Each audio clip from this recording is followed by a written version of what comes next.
Hello everyone. I was making clay owls. I teach pottery, and one of the projects my students have been wanting to make are owls.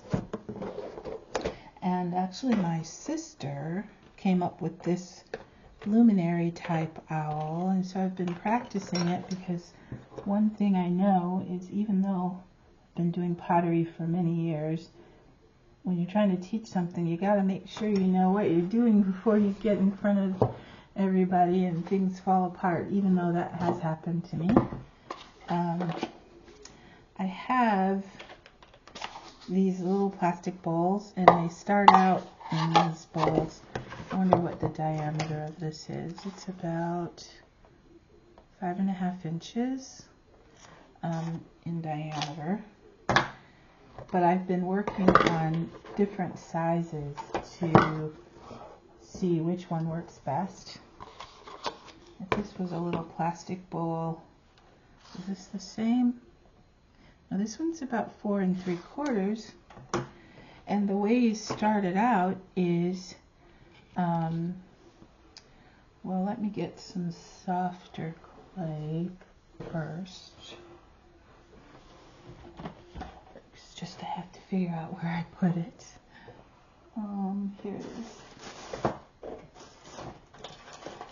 So I've been making these, and so with my scrap, once it gets dry, I just wrap it in damp paper towel, or you could wrap it in a damp cloth towel. They basically make a coil. I think I'm going to make the camera bump a little, so forgive me. Rolling a coil. But I'm going to put a coil in the base, but I'm going to leave it open because this is going to be a luminary, so it's going to need a space for the candle. Just make sure that's the right size. And then I take my coil, I think it needs just a teeny bit more rolling, and I overlap them, and then I slice at an angle going through both of them, and just get rid of those little pieces. And then I have a serrated metal rib that I score with. You could use just the tip of your needle tool. And then what I call slip is just water.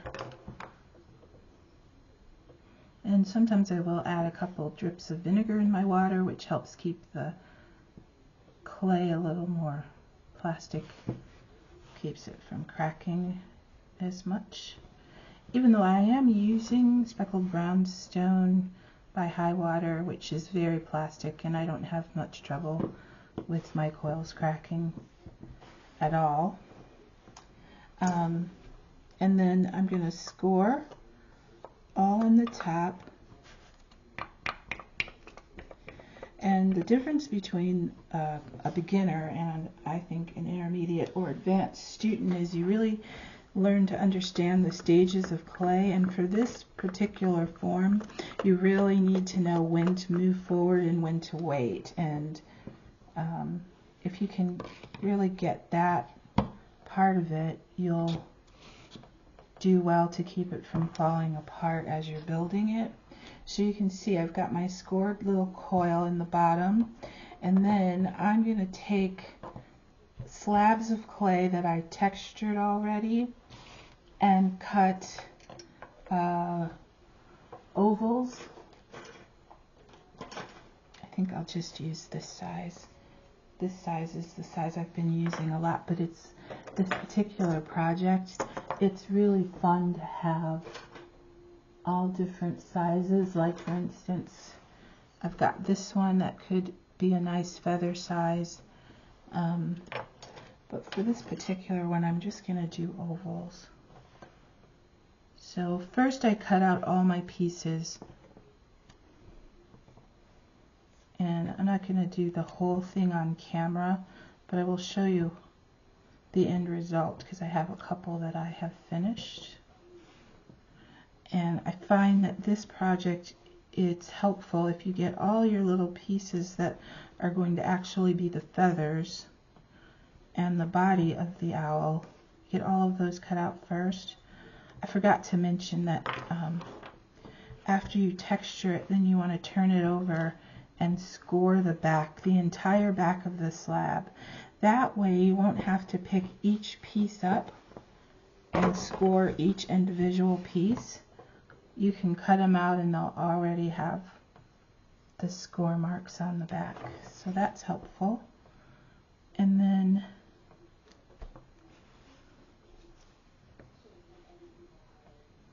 always cut more than you think you need, because you tend to run out of these quicker than you think, but I'm not going to do them all right now.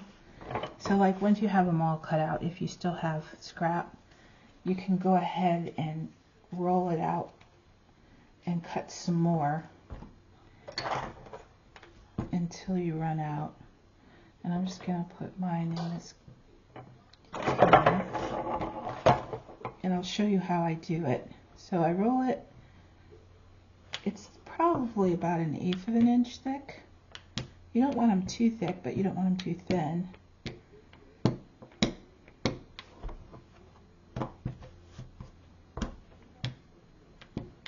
I just kind of compress it with my finger. I normally would compress it with a rib, but it's just a small piece.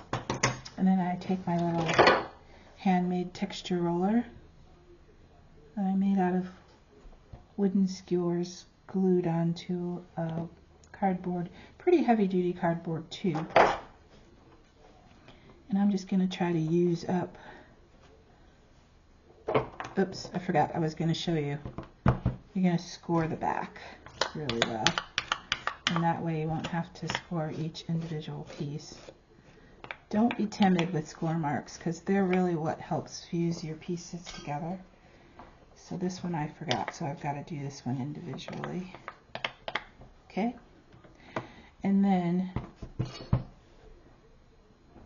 going to cut out some more of these. I could do side by side, but I want the texture lines to go straight up and down.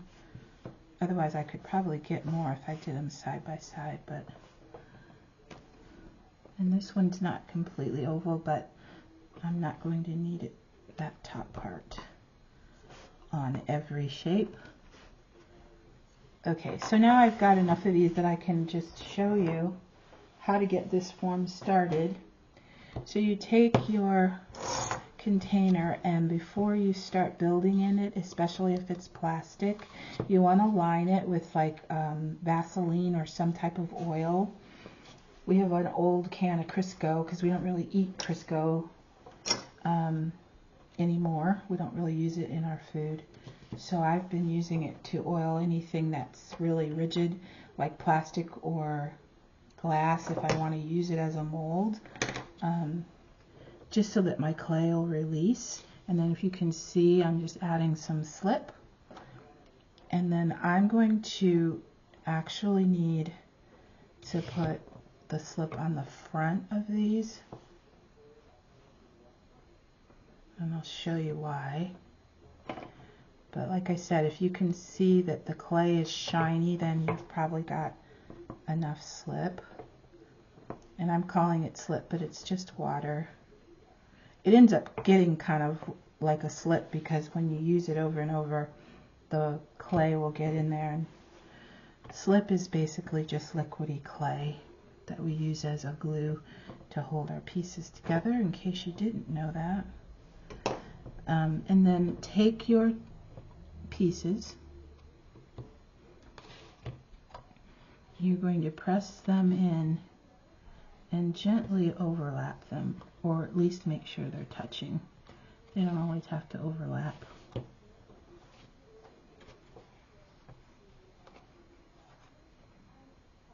And this is the part where I say you want to cut way more shapes than you think you need.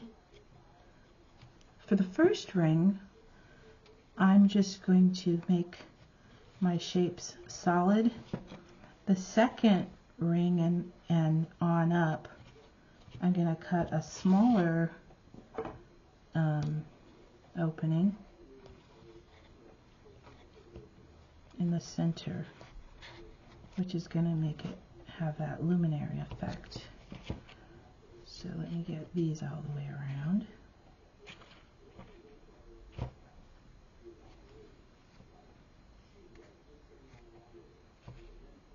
So you can see I've now got them all fused to that little coil ring that I put in the bottom. I'm going to give them one quick little smear to make sure they're attached.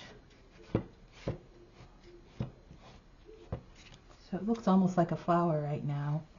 And then you're going to take another set of them and start building up the wall until it starts to curve in. And you want to make the opening quite a bit smaller than the shape, so that it's not so narrow it won't hold on. You won't have enough clay to hold on. So you just take a smaller shape and cut the center out. And you can save that little center piece for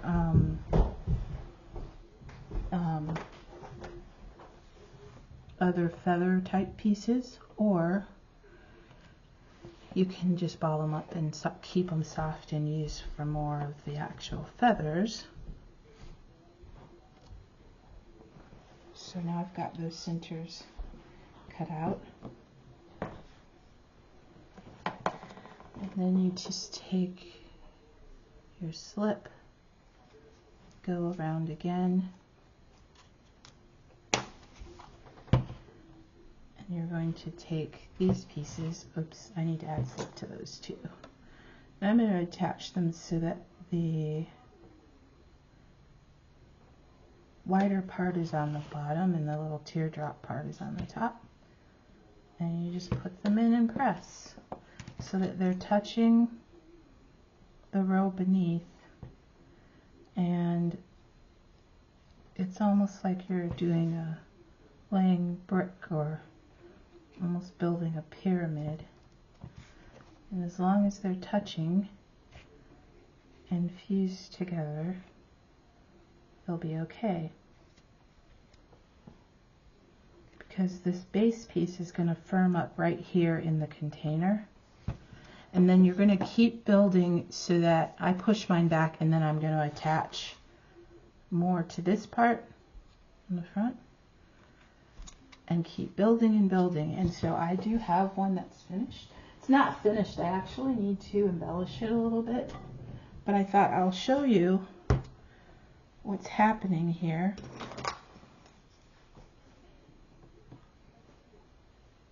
I lost a little piece there.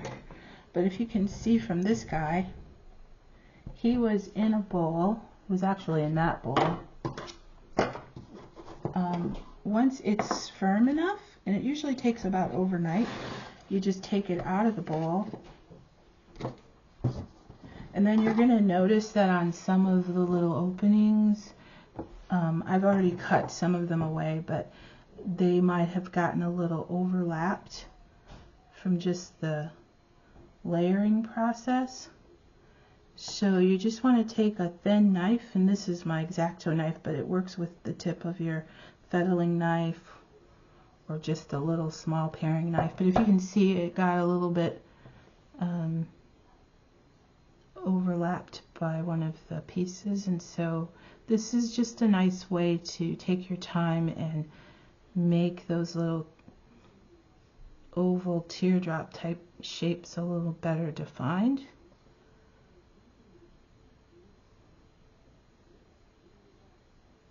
And then those little pieces are just dropping down in there, but they will fall right out once they dry.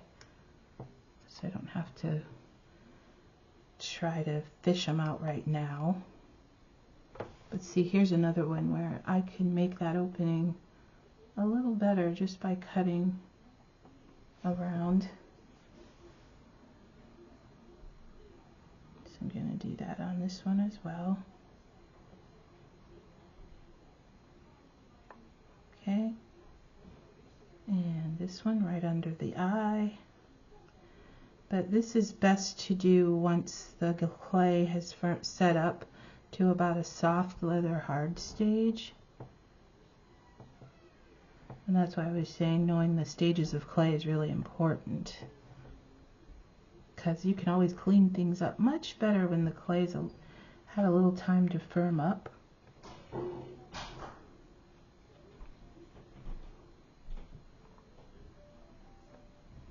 And then I noticed after I got this guy made that I wanted to put those little starburst marks in the middle. So I'm just going to use one of these little carving tools and go around and try to build or carve the little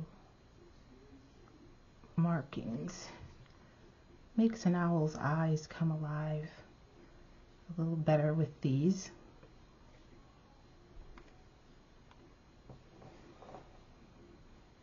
And then I also want to put a hole in the center of the eye, because then it'll illuminate too once the tea light is in there, or votive. And on this one I left the top open because if you're going to use a real candle, it'd be good to let the flame have an opening on the top as well. But can you see how I did that? And then instead of using a punch, because I don't want the eye to collapse, I start with my needle tool and then I just kind of wiggle, and then I push the body of the tool through, and that way it'll make the opening better for me. Just kind of twist and then pull out. Oops, I'm trying to get it straight for you to see. And did I cut all of the ones that I wanted? I think so. But now you can see that I've got a more defined opening. Okay, here's one where I didn't cut it open very well. So I'm just going to go in, carve, and push. And carve, and push. And then, like I said, all those little bits that I've carved out, once they're dry, they'll just drop out of the bottom opening. And I can do a lot more cleanup if I want.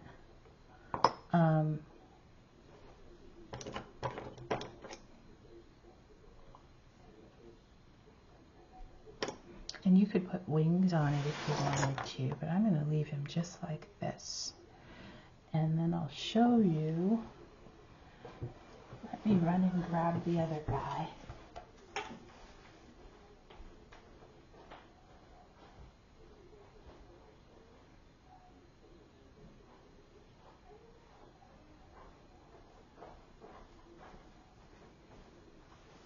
So this one I made a few days ago. He's bone dry now.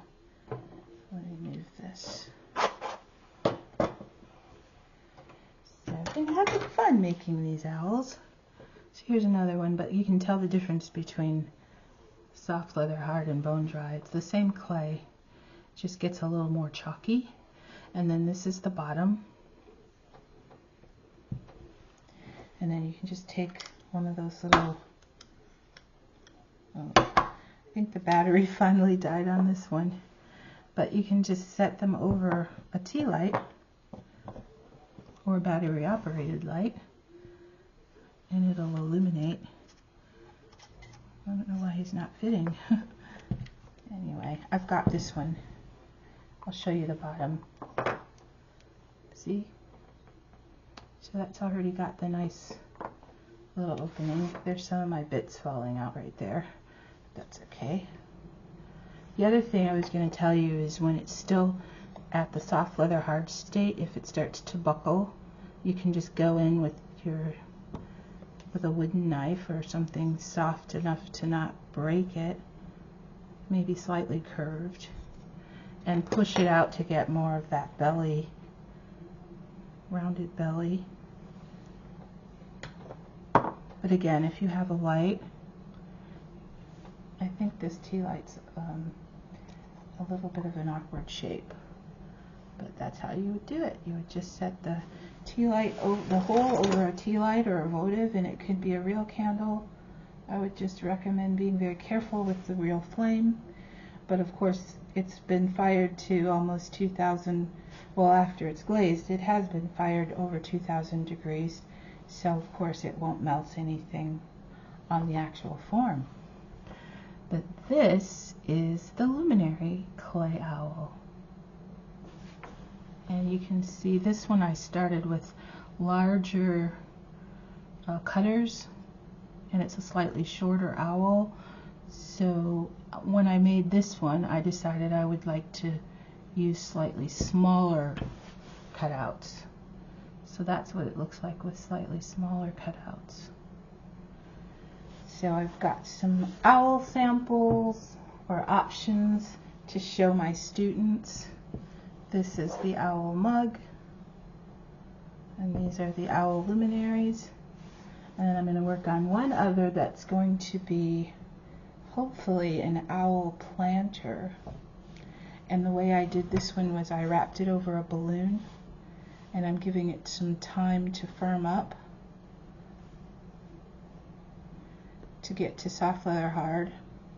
And then I'm going to pop the balloon, flatten it a little bit on the bottom, and cut the opening in the top, and that way I can start trying to make an owl planter. So if you're enjoying the clay owls, I'll come back and show you how I make the owl planter. Thanks for watching.